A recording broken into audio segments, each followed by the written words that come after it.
আমরা মোবাইলের স্ক্রিনে চলে আসলাম। মোবাইলের স্ক্রিনে আসার পর এখানে প্লে স্টোর আছে, প্লে স্টোরে চলে যাবো। প্লে স্টোরে আসার পর এখানে সার্চের মধ্যে টাইপ করব TAR টাইপ করার পর এখানে একটা সফটওয়্যার চলে আসে, সফটওয়্যারে চলে যাব। আমরা ওপেনে চলে যাব। ওপেন আসার পর এখানে লাল চিহ্নের মধ্যে ক্লিক করব। ক্লিক করার সাথে সাথে একটা পেজ চলে আসছে। এখানে আপনার মোবাইল নম্বরটা টাইপ করে নেবেন। টাইপ করার সাথে সাথে এখানে লাল চিহ্নের মধ্যে ওকে করবেন। ওকে করার পর আপনার মোবাইলের মধ্যে নাম্বারটা দিয়েছেন সেটার মধ্যে একটি SMS আসবে। সেই SMSটি এখানে বসিয়ে দেবেন। বসিয়ে দেওয়ার পর সাইন ইন করে নেবেন। সাইন ইন ক্লিক করবেন।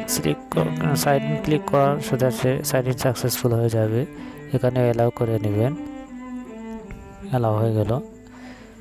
অ্যালাউ সিলেক্ট করার পর যাদের ভ্যাকসিন অনলাইনে আসছে তাদের মধ্যে একটি কনফার্ম দেখাবে, কনফার্মে ক্লিক করব। আর যাদের ভ্যাকসিনটি অনলাইনে আসে নাই তাদের কিন্তু এরকম পেজ দেখাবে না, অন্যরকম পেজ দেখাবে। তো আমরা কনফার্মে চলে যাব, যেহেতু আমাদের ভ্যাকসিন অনলাইনে চলে আসছে। ওকে, চলে আসলাম। চলে আসার পর এখানে দেখুন পুরো ডিটেলস এখানে চলে আসছে, ছবি সহ, নাম সহ অনেকগুলো এখানে চলে আসছে।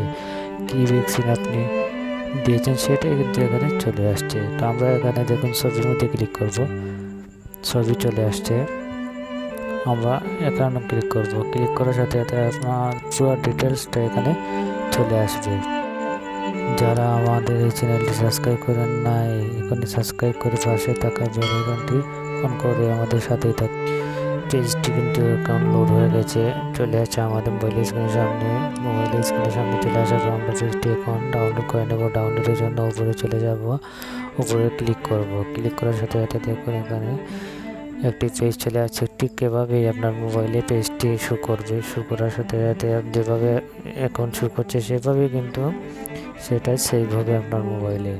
সেভ হওয়ার জন্য আমরা এখানে মোবাইলে সেভ অপশনে চলে যাব। সেভ অপশনে চলে আসবো, এখানে ক্লিক করব। ক্লিক করার পর সেই অপশনে গিয়ে আমরা ভ্যাকসিন ফাইল লিখব নিউ ফোল্ডারের মধ্যে। ওকে করব। ওকে করার পর এখানে আমরা সেভ করে নেব। সেভ করার আগে দেখো এখানে নো আইটেম লেখা আছে। আমরা যখন সেভ করে নিব তখন দেখুন একটা ফাইল চলে আসবে আপনার স্ক্রিনের মধ্যে। এভাবেই আপনি সেটি ডাউনলোড করে আপনার মোবাইলে স্ক্রিনে রাখতে পারেন। আপনার নিকটস্থ কোনো ওটিসের দোকানে গিয়ে কার্ডটি তৈরি করে আপনার মানিব্যাগে রাখতে পারেন।